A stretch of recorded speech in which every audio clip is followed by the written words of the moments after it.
صراحة الواحد فينا لما يتبرع ب20 دينار هالأيام بيكون شيء كثير محرز، ومع هيك في كثير ناس ما بيحسوا بأي سعادة على الرغم من أنهم بيعملوا خير كثير من هالنوع. في كثير من الأحيان الواحد فينا ممكن ما بيفوت أي صلاة، ممكن تكون هي بتلبس الحجاب وما شاء الله عليها، مع هيك بتلاقيه وبتلاقيها عمره أو عمرها ما حس وما حست بأي روحانية في صلاته، ولا حتى بيحلم يسمع بموضوع الخشوع. دي حاجة تانية خالص.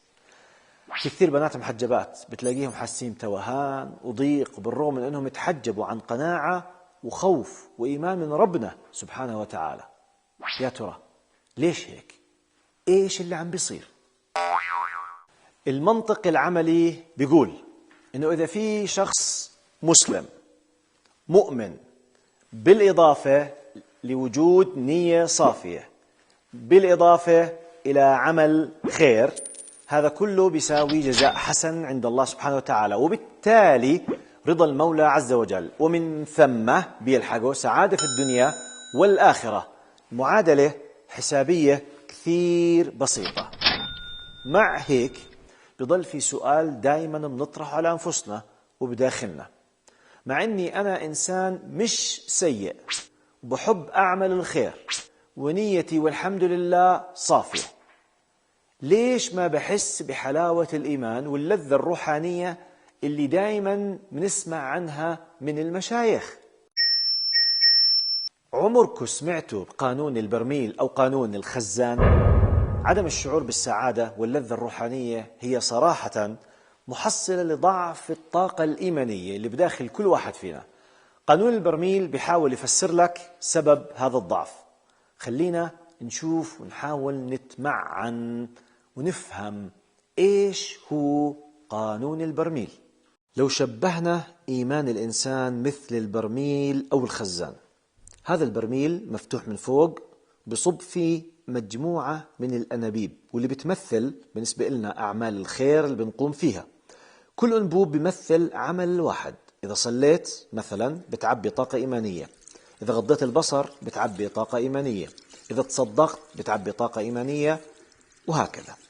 لهون تمام، بس في هون ناقص شغلة بحب أذكر لكم إياها، وهي إنه في أسفل البرميل بيكون في هناك دائما حنفيات أو محابس بتقوم بتهريب المي أو تنفيسها، ومنها حنفيات صغيرة ومنها حنفيات كبيرة.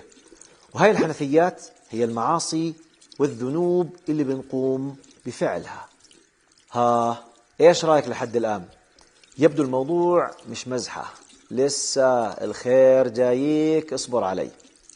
الوضع الطبيعي إنه لو كانت الحنفيات مغلقة وكانت الأنابيب عم بتضخ داخل البرميل لامتلأ البرميل وأصبح فيه هناك طاقة إيمانية عالية، وبالتالي صار عندك شعور عالي باللذة الروحانية والطمأنينة، يعني على قولتهم أبيش بيها مشكلة. ولكن في معظم الأحيان بتكون الحنفيات مفتوحة، وبالتالي كل ما كان هناك محاولات لملء البرميل للأسف في هناك أيضا محاولات تفريغ سريع لمحتويات البرميل، وبالتالي فراغ كبير. المصيبة إنه هناك ناس كل يوم بيركبوا حنفيات جديدة، ويا ويل ويلي عضنايا. عشان نوضح الفكرة أكثر، في الحياة العملية ممكن الواحد فينا يكون بيصلي وبيتبرع يمين وشمال والحمد لله، بس بالمقابل مش مخلي بنت في الشارع من شره، أو مش مخلي فيلم في السينما يعتب عليه، أو مثلا بنت ممكن تكون محجبة وملتزمة ما شاء الله عليها عن قناعة، بس لسانها الله وكيلك 6 متر.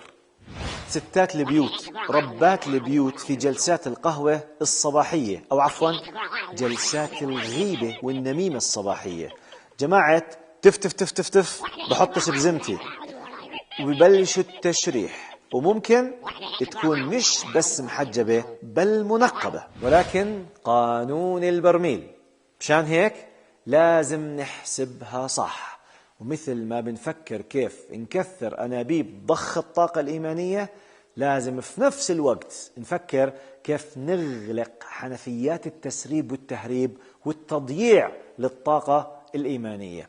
معادلة سهلة واضحة بسيطة ومش معقدة أبدا، ما عليك غير تحسبها صح، بس ما تنسى تدعي لي.